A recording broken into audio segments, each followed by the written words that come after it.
Sandra, la experta en nada, pero curiosa de todo. Y estás escuchando el podcast La Fuerte Imperable. Si te gusta el podcast, puedes seguirme en Instagram @lafuerteimperable. Y también quiero decir muchas gracias a todas las personas que me mandan mensajes para animarme y darme consejos. En este episodio es la segunda parte de la entrevista con Jesús Ramírez Zúñiga, el actual director de la Prepa 16 en Tlaquepaque, Jalisco. En este episodio hablamos del gran reto que es la pandemia para las escuelas, la perspectiva de género en las prepas y el objetivo de una prepa. Empezamos el episodio hablando del reto de la pandemia que hizo la Prepa 16 para ayudar a los alumnos a seguir aprendiendo. Espero que les guste este episodio. Aquí vamos, c'est parti. Que tuvimos como cierta ventaja ante la pandemia porque nosotros nos habíamos dispuesto a digitalizar como procesos de formación y evaluación. Entonces los jóvenes y los profesores ya tenían cierto grado de capacitación para acceder a plataformas, subir tareas y evidencias del trabajo académico. Entonces en su primer momento tuvo doble finalidad. Una, que los jóvenes no gastaran tanto en impresiones, y porque era imprimir alrededor, por decir un ejemplo, 15 páginas para cada unidad de aprendizaje. Y tienes 12 unidades de aprendizaje, si te imaginas, si sabes cuánto cuesta la impresión, más engargolado. Y todo eso todos los semestres. Entonces era alrededor, por comentarios de los padres de familia, de 600 pesos cada fin de semestre. Es enorme. Para una familia, imagínate que... Sí, ¿sabes? Y luego si tienes 2 o 3 hijos. Entonces, el primer tema, debo confesar que ni siquiera mi visión no estaba en cuánto iba a ahorrarles de dinero. Somos una escuela verde, ¿no? Certificada como escuela verde, porque hacemos ciertos procesos para la conservación del medio ambiente. Entonces reciclamos papel y entonces los portafolios, justamente después de ser evaluados, pues el papel lo mandábamos a una empresa recicladora y nos regresaban más papel. Y entonces pensando así de, bueno, pues no necesitamos enviar papel, pues si eliminamos el papel, ¿no? Entonces se hizo una reducción pensando puramente ecológico. No pensé de verdad en el ahorro que les estábamos haciendo en los gastos a los papás, ¿no? Pero también funcionó para la economía familiar, entonces les quitamos ese peso, ¿no? Entonces nos viene la pandemia, te comentaba, y pues estábamos más o menos preparados con ciertos procesos. No totalmente porque no estaban todas las actividades, no totalmente porque no había vínculos de comunicación certeros entre profesores y alumnos, ¿no? Entonces los profesores tenían contacto con el concejal y tenían entre ellos sus números. Yo tenía un grupo de concejales en comunicación conmigo, entonces facilito así de, bueno, pues aquí va lo que tenemos que hacer, y empezamos a trabajarlo así. Entonces terminó el primer semestre del 2020 y hicimos la transición a Google Classroom. Diseñamos el curso completo, o sea, ya no solamente actividades por cada unidad de competencia, no solamente actividades integradoras, sino actividades que tenía que consistir en hasta contestar el libro, ¿no? Ese tipo de cosas. Pero además de mostrarles cómo funcionaba, porque hicimos reuniones con padres de familia y les mostrábamos cómo funcionaba la plataforma, pero además a los alumnos los convocábamos para que vinieran a los laboratorios de cómputo para explicarles cómo ingresar a la plataforma y cómo subir trabajos. Entonces hicimos así pequeños talleres para que ellos aprendieran y los papás explicarles cómo ingresaban sus hijos, ¿no? Y como sabemos que el gran tema o el gran problema en las instituciones de educación pues son matemáticas, comunicación, ¿no? Y el idioma inglés, ¿no? El aprendizaje de una lengua extranjera. Ha sido el problema creo de todos, ¿no? Y entonces diseñamos actividades extras, es decir, además de las clases ordinarias, diseñamos un programa de lectura, ¿no? Y un programa de lectura siendo conscientes a la familia o a los papás de que con la lectura, pues no solamente es que el chico aprenda a leer o que el chico mejore su comunicación, sino que la lectura pues es ese espacio íntimo que te permite conocer el mundo, entender las emociones, comunicarte con otras personas, relacionarte con otros mundos, ¿no? Y que vieran el libro como una oportunidad para conocer de otras materias, ¿no? Entonces, ese primer programa, ese lanzamiento de las lecturas fue con libros de narrativa, pero el tema eran las matemáticas. Entonces era, por ejemplo, el asesinato del profesor de matemáticas, pero era una novela, ¿no? Y tenía que ver el tema de matemáticas. O El diablo de los números, y era una novela y el tema eran los números. La intención era doble, es decir, acercarlos al mundo de la lectura, pero además que las matemáticas pudieran decirles algo más que solamente sumas, restas, multiplicaciones, divisiones, ecuaciones, etcétera, ¿no? Entonces, el programa tenía que ver con que los chicos leyeran 3 libros al semestre, ¿no? Porque la intención es que al año duplicáramos la cantidad de libros que se lee en México, digo que es de 3 libros al año, ¿no? Entonces nosotros como escuela dijimos, bueno, pues 6, si hacemos que los chicos lean 3 libros al semestre, pues son 6 al año, entonces es el doble ya de entrada, ¿no? Entonces fue esa la intención, acercarlos al mundo de la lectura. Pero además, como existen estudios en los que sí en casa se generan espacios para comunicarse, es decir, para platicar sobre ciertos temas, sí se abren espacios en la familia para conversar de libros, pues es mucho más fácil que la formación de los chicos pues mejore, ¿no? Entonces generamos un programa de lectura familiar. Y el programa de lectura familiar consistía en que los chicos, no solamente los de la prepa, sino sus hermanitos y su papá y su mamá se sentaran 10 minutos.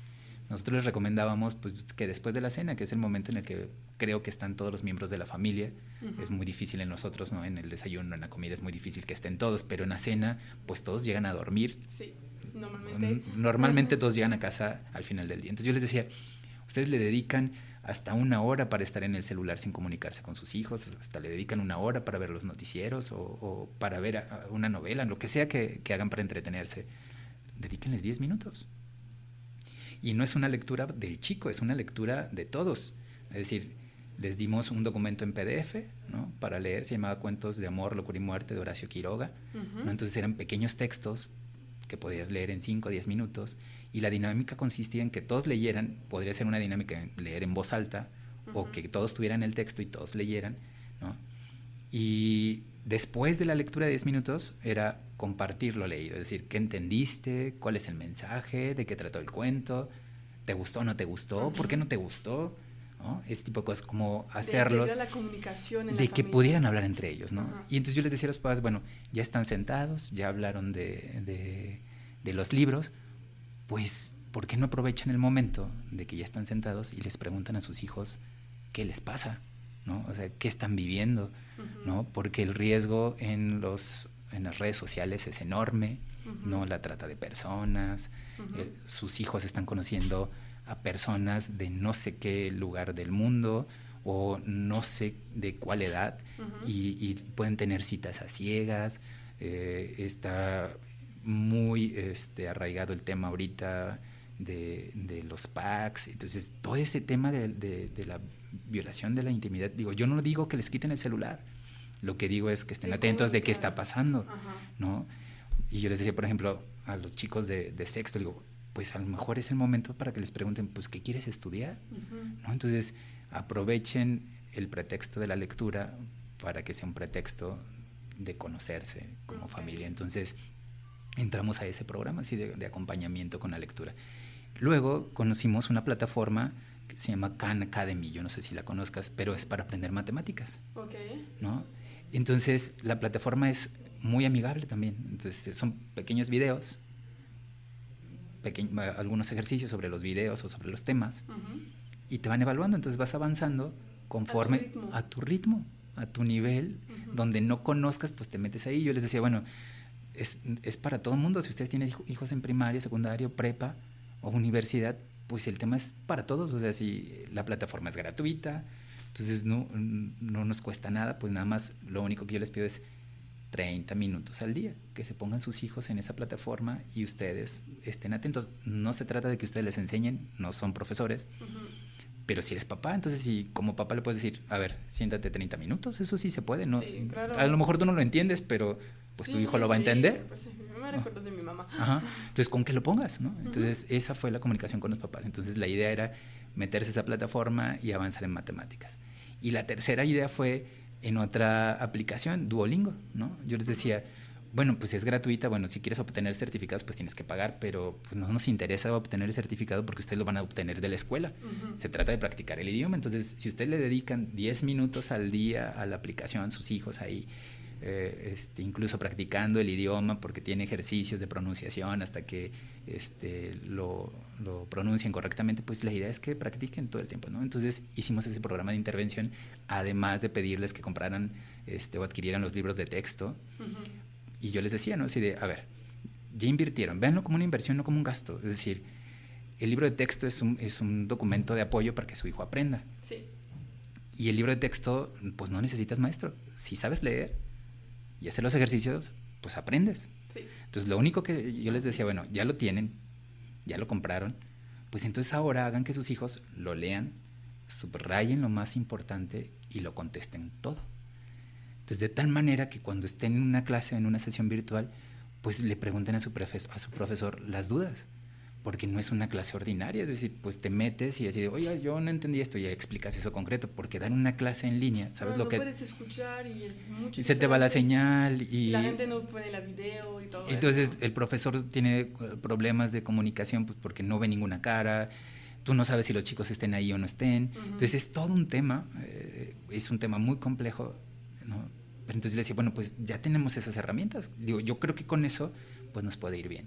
¿Sí? Entonces trabajamos así durante los dos semestres de pandemia. ¿Y tenías como buenos como de los papás o de los alumnos que les gustaron, es que ¿sabes qué? Opiniones como de ellos? Es que había, por ejemplo, en el caso del ejercicio de lectura familiar, al final la actividad integradora o la evidencia era un pequeño video de 2-3 minutos en el que los miembros de la familia que hayan participado en la experiencia de lectura dijeran qué les había parecido, cómo los había ayudado, si les había gustado, cuál era la opinión y su todo. opinión. Entonces hubo videos en los que, por ejemplo, una alumna nos comentó en su video así de que gracias a ese ejercicio de lectura, por primera vez pudo sentarse a platicar con su hermana.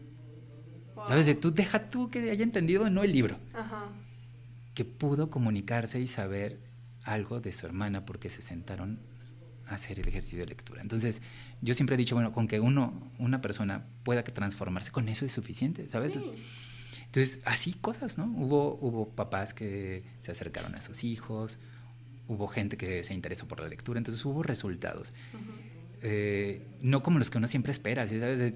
Si tú dices, bueno, tengo 2.700 alumnos, pues yo quiero 2.700 videos, ¿sí sabes? O sea, siempre uno es así como, pues si es para todos, es que todos te den, ¿no? Pero si te encuentras como transformaciones individuales o familiares, así sea una, creo que cumples con lo que te propones. Claro. Y ha habido como ejercicios interesantes en el que los chicos se han interesado por la lectura, se han interesado por sus problemas, se han interesado por comunicarse con sus papás. Entonces, creo que esa transformación funciona. Habrá que evaluarla, porque no la hemos evaluado. Habrá que estructurarla para que funcione de otra forma. Y eso es gracias a pandemia, porque sin pandemia nunca... No se hubiera hecho, ¿sabes? No se me habría ocurrido. Y ojo, tampoco es que se me ocurrió de la nada, ¿no? Yo estaba preparando un artículo que no he terminado de escribir, pero estaba para escribir algo, y estaba leyendo a algunos autores, entre esos a Gregorio Luri, creo que se llama, y hablaba de las experiencias de la lectura.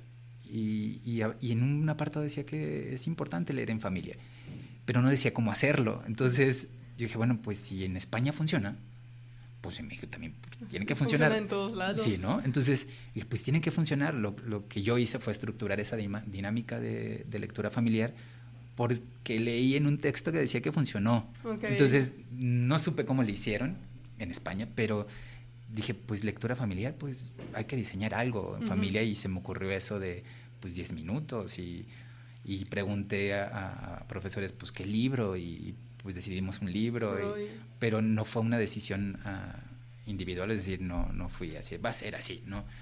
Consulté con un grupo de profesores, les propuse mi idea y la generamos como programa, ¿no? Eso es súper bien, porque es como un reto de la pandemia que fue como enorme para todos, y especialmente en las escuelas, o pues los estudiantes no podían venir, entonces tenían que ir a trabajar y todo eso, y encontrar herramientas, porque es súper sencillo de decir, en línea vamos a hacer lo mismo que hicimos antes, pero en línea.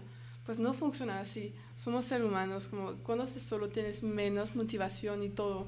Y entonces de encontrar herramientas que quizás no van a lograr lo mismo que en presencial, pero crecer otras cosas que no podíamos hacerlo en presencial. Y que no nos hubiéramos dado cuenta que eran necesarias hasta que estábamos con este distanciamiento social, pues, ¿no? Es decir, a lo mejor a mí por la cabeza me habría pasado usar esas herramientas. Digo, íbamos hacia allá, hacia la digitalización de los procesos de aprendizaje. Pusimos pantallas en las aulas, ¿no? Así, de tal manera que sus exposiciones fueran más dinámicas y que desde su celular se conectaran a la pantalla y hicieran exposiciones, o que usaran herramientas como los cuestionarios del Google Forms, ¿no? Y que ahí contestaran, que todo fuera más dinámico. Hacia allá íbamos, ¿no? Entonces, pero descubrimos que hay muchas más cosas, ¿no? Y la pandemia nos acercó a ese otro mundo donde había muchas más cosas por aprender como profesores y muchas más herramientas para enseñarles a los alumnos. Entonces fue muy enriquecedor. Digo, es mucho desgaste trabajar a la distancia, ¿no? Ha habido deserción, abandono de los estudios, apatía, pues supongo que en todos los niveles y en todo el mundo ha pasado algo así. Yo supongo que más en América Latina. ¿No? Pero yo creo que esta experiencia de vida, porque no es una experiencia solamente educativa, es una experiencia de vida hasta de tus relaciones personales y familiares, tuviste que transformarlas, y más si tus papás son grandes, como es mi caso, ¿no? Que mis papás mi mamá cumplió apenas hace unos días 77, mi papá tiene 82, entonces aprender a hablar solamente con ellos mediante llamadas o videollamadas, y pues decirles aquí estoy, espero que estén bien, pues porque no quiero ponerlos en riesgo. No, los festejos muy tradicionales en México, el Día de la Madre, el cumpleaños, la Navidad y todas esas cosas que tuvimos que pasar, y que pues sí, aquí estamos, y luego no hay abrazo, y si sabes, ese tipo de cosas que también nos obligó a decir cosas con palabras, porque nosotros, no sé si lo has notado, en México somos como no de mucho hablar en cuanto a lo expresivo, emocional, pero sí de mucho abrazo. Sí. Es muy importante, es algo muy importante que para mucho nosotros, menos. Sí, y de tocar a la gente es muy importante. El saludo, ya sabes, mano, beso, abrazo, y ahora tener que tocar el puño nada más, o un abrazo a sí mismo, todo eso se nos dificultó porque somos muy expresivos o muy cariñosos. Pero de exprimir al otro. Te obligó a expresarlo con palabras, cosas que antes no hacíamos, pues no, así de, pues sabes que te quiero porque llego y te abrazo y soy cariñoso, pero no te digo que te quiero, ¿no? Y ahora aprendimos a decir, pues te quiero, te extraño, dar mucho más cuando sí tenía la oportunidad de estar, ¿sabes? Porque antes era así, ay, pues sí nos vemos, ¿no? Y pues sí, compartimos algún momento con una comida, una cena, y bebemos juntos y platicamos, pero no lo valorabas. No. Ahora que no lo tenías, era así como de, tengo ganas de ver a mis amigos, ¿no? Desde cuando no los veo. De ver la familia y todo. De ir con mi familia, o de salir de viaje. Entonces todos esos procesos hasta de recreación y de convivencia, pues los transformamos. Regresando a la prepa, ¿cuál es tu orgullo lo más grande con la prepa 16? Después todos estos retos. El que sea, fíjate, lo pensaba el otro día, es que es un espacio en el que la gente o los alumnos se sienten seguros, ¿no? Es un espacio de libertad para ellos y de manifestación de lo que son. El otro día, no sé si te lo comenté a ti, pero por ejemplo, es un espacio bueno, la escuela es una escuela certificada como espacio libre de discriminación, ¿no? ¿Qué significa eso? Significa que los profesores, el personal y los chavos llevaron talleres, cursos para el tema del lenguaje inclusivo, para el tema de la diversidad sexual, para el tema del género. Entonces, súper bien. Hubo como mucha apertura. Por ejemplo, tenemos algunos jóvenes que tienen una orientación sexual y que aquí no se problematiza. O sea, te pueden gustar los niños, las niñas o las dos, y no hay problema de hablar y de ser señalado, además, ¿no? Okay. No hay chavos que vienen, por ejemplo, maquillados y no hay el problema del señalamiento. Oh, tú eres un hombre, no puedes. Sí, no hay eso, ¿no? Y eso es súper bien en una prepa que hablan de eso. O jóvenes que vienen con ropa, con pantalones, pero llegan a la escuela y se ponen una falda, por ejemplo, ¿no? Lo que implica reconocer que afuera no es seguro para manifestarse, pero que en la prepa sí, ¿no? Porque llegaban pues con ropa ordinaria, pero llegaban aquí y se ponían las prendas que no los dejaban ponerse en su casa, por ejemplo. Y antes de irse entraban al baño para cambiarse esa prenda porque pues el medio quizás no es el más adecuado para caminar con esas prendas.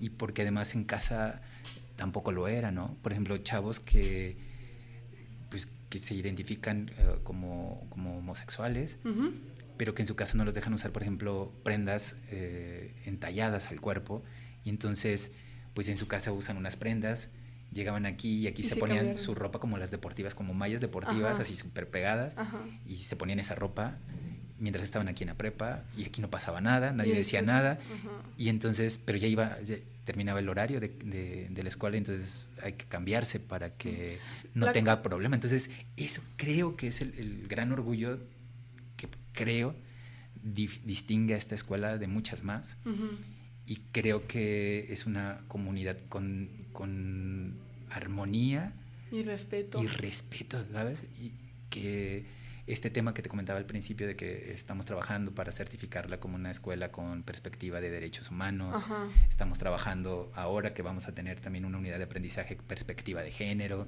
y estamos trabajando con esos temas, ¿no? Abrimos una cátedra que se llama Marta Lamas, con el tema de los feminismos, el tema de la perspectiva de género, el tema de las nuevas masculinidades, y nuestra idea es esa, es decir, aunque el medio o el ambiente pueda serte hostil, hay un espacio en el que puedes ser tú. Y es súper bien porque tenemos que empezar así, siempre se empieza en un lugar y después se crece en todo. Y la gente, los niños, adolescentes que vienen aquí, son ¿cómo se dice? La gente del futuro, son la gente que van a ser adultos y que van a ¿cómo se dice? ¿Civilianos? Ciudadanos. Son los futuros ciudadanos. Escuchan a alguien decir, eso es mal. Pues no, ¿por qué es mal? Dime, y de como empezar el debate y de como quebrar las ideas y discutir y todo eso. Pienso que es súper bien. Sí, es el futuro. Y de hecho ese es el siguiente paso, ¿no? Es decir, talleres para los padres de familia, con el tema de la inclusión y la no discriminación. Te comentaba, pues tenemos una cabina de radio, tenemos un programa que tiene justamente esa temática, ¿no? Se llama El Ropero. Digo, ahorita por la pandemia pues hay ciertos procesos que no podemos continuar, pero ya vamos a regresar, Sí, ¿no? Y voy a poner los links en la descripción para que la gente pueda ver el trabajo de los alumnos. Hay un programa que se llama justamente así, El Ropero, y se aborda este tema, ¿no? De la orientación sexual, la diversidad sexual, el tema del género. Y no todos los chavos que participan en el programa, no todos los alumnos y alumnas que participan en el programa coinciden en su orientación como homosexual o bisexual, no necesariamente, son heterosexuales también, ¿no? Pero hablan abiertamente del tema, y yo creo que eso es lo importante ahora, es decir, manifestarse como eres, manifestarte quién eres, y que además no tengas problema por serlo. Ese es el gran como orgullo, como te comento, el ser, y que tu ser no sea un problema para nadie. Y yo creo que eso la escuela lo facilita, y yo creo que ese proceso de de acompañamiento la escuela lo provee. Yo creo que si de algo se trata, creo que ese es el gran tema de la Prepa 16, los derechos humanos, la perspectiva de género y la no discriminación. Y es enorme. La neta, hiciste un trabajo genial y van a continuar a hacer ese trabajo de... Sí, digo, después de la pandemia nos queda todavía pues lo que resta de este año para seguir construyendo, ¿no? El tema de nosotros es compartir lo que sabemos hacer, cultura, arte, ciencia, deporte, pero no en la escuela, ¿no? Vamos a visitar todas las comunidades que están alrededor de la prepa, ¿no? Para que sepan qué es lo que se hace y qué se construye en Prepa 16 y que la gente quiera venir a no solamente a estudiar aquí, sino que sepan que este es el espacio en el que pueden encontrar todo, porque queremos que vean la escuela como un proyecto de vida, ¿sabes? Que vean el estudio como un proyecto de vida y que el estudio te pueda dar los elementos para transformar tu sociedad, es decir, y hacer no que tú quieres después. Sí, exacto. No es porque tu familia viene de un lado de la sociedad que tienes que quedar aquí. Tú eres como darte las herramientas. En los libros aprendemos mucho de eso. ¿Quieres eso? Vas a tenerlo. Aquí tienes las herramientas. Exacto, esa es la idea de la formación, al menos con nosotros, ¿no? Al menos en la Universidad de Guadalajara así es. La idea de construir, ¿no?, una mejor sociedad. La idea de que los jóvenes salgan a las calles pero con valores, que tengan la posibilidad de construir su propio camino, es decir, que no se trata solamente de estudiar para tener una carrera y luego tener dinero. No es eso, pues. Fue antes eso, ahorita es como... Ahora hay un montón de cosas, hay un montón de perfiles, hay un montón de oportunidades, pero si tienes las herramientas y tienes una visión, creo que eso es lo que te posibilita la escuela, ¿no? Es decir, todo esto existe y no te habías dado cuenta. Es decir, no solamente existe lo que ves en internet, no solamente existe lo que ves en televisión. Tú puedes ser. Tú puedes hacer, a lo mejor ni siquiera ha existido y a lo mejor tú lo puedes crear, ¿sí sabes? Es decir, hay muchas cosas que tus habilidades te pueden permitir hacer. Entonces, nada más la escuela es ese universo que te permite explorar todos los mundos posibles. Entonces, acércate a ese universo que es la Universidad de Guadalajara. Entonces, es lo que... poner en esta comunidad una prepa, pues mira, aquí estás en tu lado, entonces solo tienes que entrar. No necesitas irte tan lejos, está aquí. En el centro de Guadalajara o de Tlaquepaque, que es lejos. Y entonces, ahorita, ¿cuáles son tus futuros proyectos con la prepa y tus alumnos? Los futuros proyectos es algo que si te comentaba... Que pueden compartir. Sí. No. Y es algo que creo que se puede lograr a través de la universidad, ¿no? El permear en las comunidades, lo que te decía, es decir, regularmente lo que se construye en las escuelas se queda en las escuelas, es decir, los chicos aprenden danza folclórica y hacen un proyecto, una presentación y es para ellos mismos, ¿no? Sí. Ahora queremos que esto que hacen lo compartamos en el rincón más lejano de aquí de Tlaquepaque y que toda la gente en una plaza pública lo pueda disfrutar, es decir, eso que sabemos hacer se los vamos a mostrar en los espacios públicos que tiene toda esta zona de Tlaquepaque, ¿no? Entonces, nuestra idea es incluso intervenir esos espacios públicos para que sean dignos, es decir, dignos en el sentido más amplio del término, es decir, que sean espacios adecuados, que sean espacios adecuados no solamente para que nosotros entremos como universidad, sino para que la gente después los use para lo que quiera, ¿no? Es decir, hay espacios muy abandonados en Tlaquepaque, muy abandonados, que requieren intervención. Hablamos de eso, sobre que un parque que es... tienes que contar eso. No, hay muchísimos espacios. Por ejemplo, canchas que es solamente una base de cemento con 2 canastas, pero no tienen bancas, no tienen árboles, no tienen nada más que hacer ahí. Pues. Y en México, cuando hay sol todos los días... Tú que lo has padecido, la diferencia de climas, entonces... Tú imagina quién va a querer ir a jugar básquetbol o lo que sea. Bueno, si no tienes otra cosa, pues claro que vas a hacerlo ahí porque no hay más. Sí, pero no es normal. Pero no es adecuado, ¿no? Entonces, lo que queremos nosotros es, con el trabajo de la escuela, con el trabajo de los alumnos, pero también con el de la comunidad, ¿no? E integrar a las instituciones públicas, pues la idea es transformarlos. pero que una vez transformados, pues la propia comunidad los conserve, ¿no? Y la idea de cómo conservarlos, pues es que siga habiendo actividades en esos espacios de tal manera que no sea un espacio abandonado, sino ocupado con el arte, la cultura y el deporte. Entonces ese es el siguiente proyecto de, una vez regresando a la presencialidad, pues empezar a transformar el espacio de nuestras comunidades, porque además es donde viven nuestros alumnos. O sea, también es para ellos. Ajá.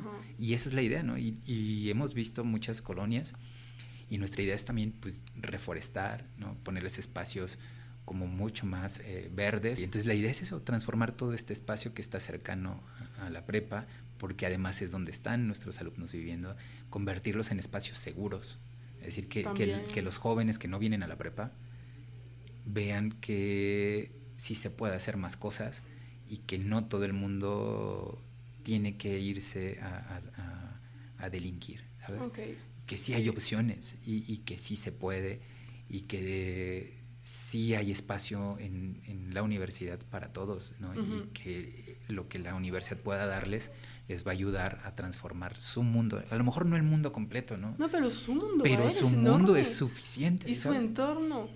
Es lo que queremos, que cambien los espacios y que sean seguros hasta para caminar, ¿no? Okay. A eso vamos en el siguiente. Súper bien. Yo soy feliz, espero que vaya a verlo también. Ahorita yo quería hablar contigo sobre la educación en México, porque buscando informaciones sobre la educación, yo vi los datos del Instituto Nacional para la Evolución de la Educación diciendo que en zonas rurales hay 57% de los niños que van en secundaria, pero solamente 35% van en prepa. ¿Y cuáles serían las soluciones para aumentar este cifro? Mira, el tema era la cobertura, ¿no? Es decir, y la universidad está trabajando en eso. Por ejemplo, nosotros ahorita en la escuela ingresan todos los que hacen trámites, es decir, nosotros tenemos el 100%, ¿no? Es decir, todos ingresan. Todo el que haga trámite de prepa ingresa. Okay. Al menos en esta. En otras sí hay, no hay la cobertura suficiente, ¿no? Okay. Pero la universidad sí se ha ocupado de eso. Es decir, crear más prepas para que más jóvenes ingresen a las instituciones como esta, ¿no? Entonces, ¿cuál es la solución? Pues abrir más espacios para la educación, ¿no? Ese es, creo que, el gran tema. Pero no solamente es abrirlo, el tema es lo abres y lo mantienes, y además estimulas que una vez que ingrese, pues termine, porque también tenemos el problema del abandono de la escuela, es decir, y lo abandonan porque no hay condiciones, no en la escuela, en su casa, para continuar estudiando, ¿no? Es decir, no todos tenemos internet, lo que se llama. No todos tenemos internet, pero además no todos tienen el apoyo de su familia, ¿no? Sí. Entonces hay algunos que dicen, bueno, pues yo tengo que mantener a la familia y no puedo seguir estudiando, ¿no? Entonces yo creo que el gran trabajo allí primero es más infraestructura educativa. La universidad lo está trabajando. Claro que la universidad también necesita mayor presupuesto para que esto funcione, ¿no? Pero como te comentaba la otra vez, nuestra universidad, a diferencia de muchas del país, está construida en forma de red, de tal manera que nuestra universidad llega a todas las regiones del estado de Jalisco, ¿no? Sí, para que se crezca. Para que las comunidades o las regiones crezcan, no para que el centro crezca, ¿no? Sí, porque el centro es desarrollado ahorita. Sí, entonces la idea de la universidad desde hace muchos años, ¿no? Es esa, que la educación universitaria, que la ciencia, el arte y la cultura no esté en la capital solamente, sino que existan espacios para la cultura, el arte, la ciencia en todas las regiones del estado. Entonces, por eso se está luchando para que haya más centros universitarios. Por ejemplo, se acaba de abrir recientemente y está en proceso de construcción el Centro Universitario de Tlajomulco. Está en proceso también el Centro Universitario de Tlaquepaque. Y todos esos espacios nuevos tienen que ver con un enfoque regional, es decir, pensando en las necesidades propias del municipio, propias de la región. Sí, entonces, lo que me dijiste en Tonala la última vez. En Cutonala tiene que ver, por ejemplo, carreras innovadoras que tienen que ver, por ejemplo, una de diseño de artesanías, pues porque está en Tonalá y entonces pues está lleno de artesanos, y si esos artesanos aprenden no solamente a hacer artesanías, porque eso ya lo saben de forma de empírica, sí, se los han dado. El tema ahora es también enseñarlos a cómo venderlos, cómo exportarlos. Sí, ese es el otro tema, y eso se los da la Universidad de Guadalajara, ¿no? Entonces el tema del cuidado del agua, las energías renovables, es un tema del Cutonalá también. Uh-huh. Entonces están enseñando o están proveyendo de herramientas para que los jóvenes aprendan allí otras formas de hacer ciudad, ¿no? Entonces, así cada centro universitario tiene nosotros le llamamos su vocacionamiento, es decir, que responde a las necesidades de su entorno, y entonces preparas a los jóvenes para el entorno en el que viven todos los días, el entorno que tienen que transformar, el entorno que tienen que desarrollar, ¿no? Y eso es lo importante de que la universidad vaya y no el alumno busque a la universidad en donde se encuentren, ¿no? Es al revés. Y esa fue la visión de uno de nuestros rectores, uh-huh, de que la universidad fuera a donde se necesita, y desde hace más de 25 años se ha trabajado así, ¿no? Con esa visión. Para ti, ¿cómo la implantación de una prepa ayuda al desarrollo de una ciudad? Mira, por ejemplo, pensando en comunidades como esta, ¿no? Lo importante es que permea en la formación de ciudadanos, ¿no? Uh-huh. Es decir, porque no es una formación profesional o profesionalizante. Es decir, no los formamos para el trabajo, no los formamos para un oficio, no hay eso en las preparatorias. No. Lo que hacemos es formar buenos ciudadanos. Uh-huh. Y yo creo que ahí está el secreto de la universidad. Si tú formas jóvenes con conciencia social, si tú formas jóvenes con la idea de comunidad, si tú formas jóvenes con la idea de relacionarse con otros para cambiar las cosas, es decir, que en esto no vamos solos, creo que es la forma en la que contribuyes a que se desarrolle el entorno, ¿no? Por ejemplo, nosotros hemos tenido una experiencia aquí que se llama workshop. Okay. Entonces los chavos tienen una especie como de talleres para, uh-huh, identificar problemas y generan un proyecto para resolver el problema, ¿no? Entonces, por ejemplo, ellos analizan, bueno, ¿cuáles son los entornos que tenemos que resolver aquí, ¿no? Entonces, en uno de los proyectos fue, por ejemplo, el mercado de aquí de San Martín, ¿no? Okay. Que está muy abandonado, y entonces, en lugar de que vayas al mercado, los locatarios pues se salieron del mercado pues porque nadie entraba, porque está abandonado, porque no tiene mantenimiento, ¿no? Y entonces los chavos eso lo detectaron como un problema, ¿no? Entonces, uh-huh, propusieron cómo transformar su propio mercado, y además no solamente cambiar la infraestructura del mercado, sino además qué productos vender ahí, ¿no? Es, uh-huh, decir, ¿qué necesita la gente? Ajá, ¿qué es lo que realmente compra la gente? Entonces propusieron cosas para que se resuelva.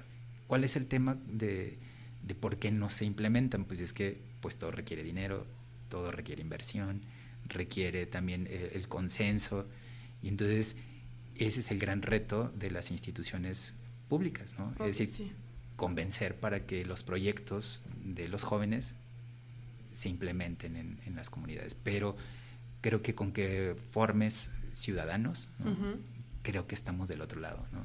Conscientes incluso hasta de la elección de sus gobernantes, que creo que es un tema en todo el mundo. Ya lo vivió Estados Unidos, lo vivieron en Inglaterra con la separación de el Brexit.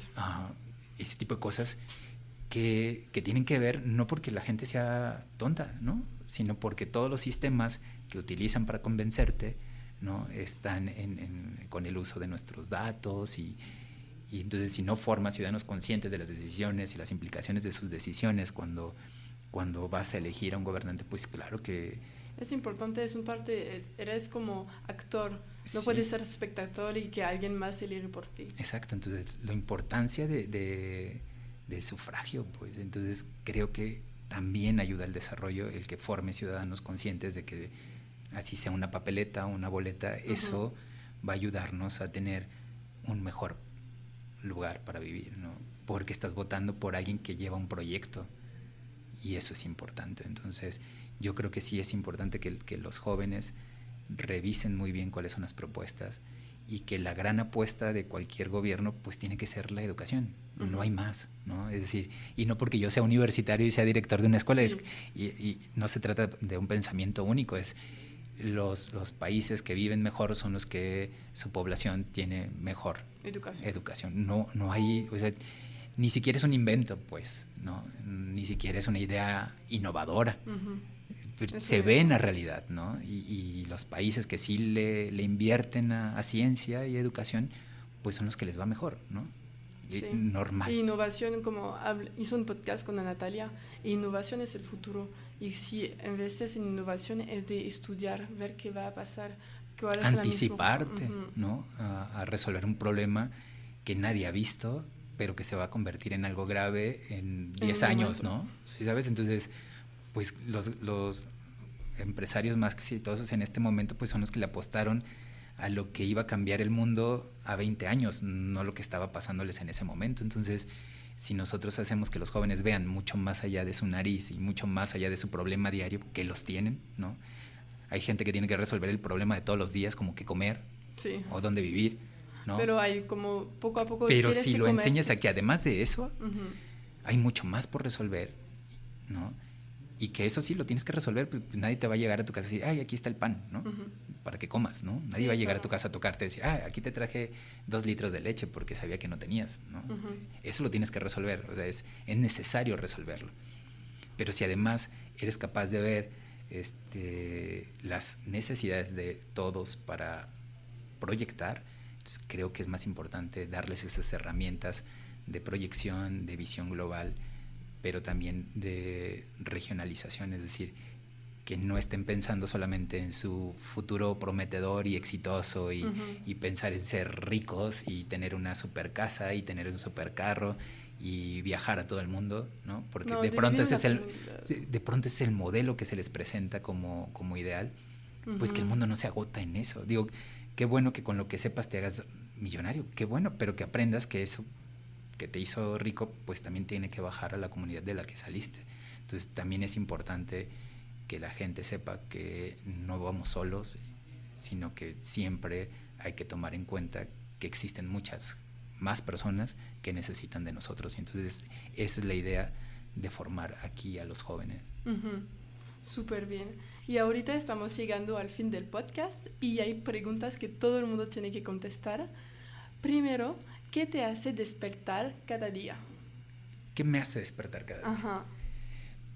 La idea de que lo que hago siempre es diferente. Digo, es la misma oficina, son las mismas cosas, pero siempre hay posibilidad de crear y que lo que yo creo, en términos de creación, siempre va a impactar a más gente. Entonces me motiva el que todo lo que hago puede ayudar a alguien más. No sé en qué, ¿no? No siempre sé si eso que estoy pensando hacer les gusta a todos. Ni siquiera eso me detiene, ¿no? Lo que estoy pensando es si lo que hacemos o lo que hago yo todos los días le va a dar a alguien algo más para ser mejor. Y entonces esa es una gran motivación todos los días, ¿no? Entonces yo todos los días me preparo, todos los días leo, porque creo que uno debe pensar en sí mismo, ¿no? Es decir, si no empiezas contigo y no te motivas tú, pues cómo vas a salir a la calle a motivar a alguien más. Entonces no puedes. Siempre pienso en cómo ser mejor para poder dar más. Ok, súper. Si tuvieras la oportunidad de cenar con alguien, vivo o muerto, ¿con quién sería? Con Octavio Paz. ¿Quién es? Pues es el único Nobel de Literatura en México. Bueno, fue porque murió en 1998, ¿no? Okay. Pero además era un poeta universal, es decir, se anticipó a muchas cosas que en su momento nadie vio, ¿no? Por ejemplo, la crítica a la Unión Soviética, cuando existía la Unión Soviética en su tiempo, pues es un sujeto que nació en 1914, entonces le tocó la Primera y Segunda Guerra Mundial y la Guerra Fría, todo. Un montón de conflictos, los conflictos de México, ¿no? Entonces tener la oportunidad de dialogar con alguien que además estuvo en más de un país, y no solamente, bueno, fue embajador en la India, por ejemplo, conocer una cultura totalmente diferente a la tuya. Entonces hablar con un personaje de esa naturaleza, no, eso yo creo que con... Ok, pues no conocía y voy a investigar sobre él. ¿Nos podrías hacer algunas recomendaciones de algún libro, podcast, película, música que te inspire? Libro, pues otra vez es El laberinto de la soledad de Octavio Paz. Okay. Es un libro así que me impactó a mí pues desde joven, ¿no? Que además, digo, la forma en la que está escrito, lo que describe, si bien ya no corresponde a la realidad del México actual, porque es una descripción de lo mexicano, mucho de lo que está ahí sigue estando en la profundidad de lo que somos. Entonces, pero además el estilo en el que lo escribió pues sigue siendo muy atractivo. Es el libro que te recomendaría, ¿no? Y películas, pues a mí me fascina El Padrino, no necesariamente por el contenido del tema, sino por la creación y la historia, ¿no? El Padrino, ok. El Padrino, pero que tiene que también ver con esa construcción de las familias y todo ese tema, la lealtad y, ¿no? Quizás algunos valores en la película para cuestiones como muy negativas y delictivas, pero que al final hay ciertos valores que si permean de manera positiva en las comunidades, yo creo que también ayuda. Digo, las películas no tienen que ser rosas para enseñarte algo, también puede ser espantosamente terribles y puede haber asesinatos, pero te muestran que la realidad no debe ser así. Entonces El Padrino para mí fue muy aleccionadora. Ok, muy bien. Me gustaría saber si hubiera alguien a quien quisieras que yo entrevistara para hacer algún otro podcast. Que si hay alguien más a quien quisiera que esté. ¿Qué te gustaría saber su vida, su camino, su trayectoria, su pensamiento? En este momento no se me ocurre mucho porque incluso diciéndotelo, digo, no se me ocurre ahorita rápido, ¿no? Porque además implicaría que esa persona quizás la conozca. ¿No? Ok. Entonces... Puedes decir, hay gente que me dice gente famoso que nunca voy a... astronautas. Pues, a ver, ¿quién me gustaría que, por ejemplo, entrevistaras? Pero si lo conoces mejor. No, sí, sería mejor, pues porque además podría decirte, bueno, déjate consigo para que lo entrevistes, ¿no? Obvio. Ese sería lo más sencillo. Pero, por ejemplo, yo creo que... ¿Alguien en México? En México podría ser, por ejemplo, Mario Vargas Llosa, digo, es muy famoso, pero es muy, muy difícil que lo pudiera entrevistar, pero nada es imposible, ¿no? Yo estoy de acuerdo por eso. Por ejemplo, a él. Ok. ¿Y dónde puede contactarte nuestra audiencia? Pues mira, tenemos 2 páginas de Facebook. Una, la de la prepa, que es Preparatoria 16 SEMS UDG. Y la mía, que es Jesús Ramírez Zúñiga, también es una página de Facebook, ¿no? ¿Dónde postas seguidos? ¿Como diario o cada 2 días? Publicamos por lo menos 2 veces a la semana, ¿no? Pero regularmente las cosas que publicamos pues que tienen que ver con el tema educativo o tienen que ver con temas de conciencia social, ¿no? O servicio social incluso hacemos, por ejemplo, con el tema ahora de los desaparecidos y ese tema, entonces hacemos publicaciones pues para que más gente conozca qué está pasando y que nos ayuden a encontrar gente, ¿no? O temas como te decía ahorita, de contacto con la comunidad, los invitamos a hacer, no sé, las campañas de reforestación, de limpieza, entonces lo publicamos ahí también. Sí, todas las acciones para si la gente quiere seguir lo que hace Prepa 16, si quiere contactarte, pueden mandar por ahí, sí. Así es. Voy a poner todo en la descripción. Muchas gracias, Jesús, para tu tiempo y nos vemos pronto. Muchísimas gracias. Muchas gracias para escuchar el episodio hasta el fin. Espero que les gustaron y encontraron su dosis de motivación para convertirse en arquitectos de sus propias vidas. Si les gustaron el episodio, pueden compartirlo en las redes sociales para que puedan verlo. Nos vemos la próxima semana. A bientôt.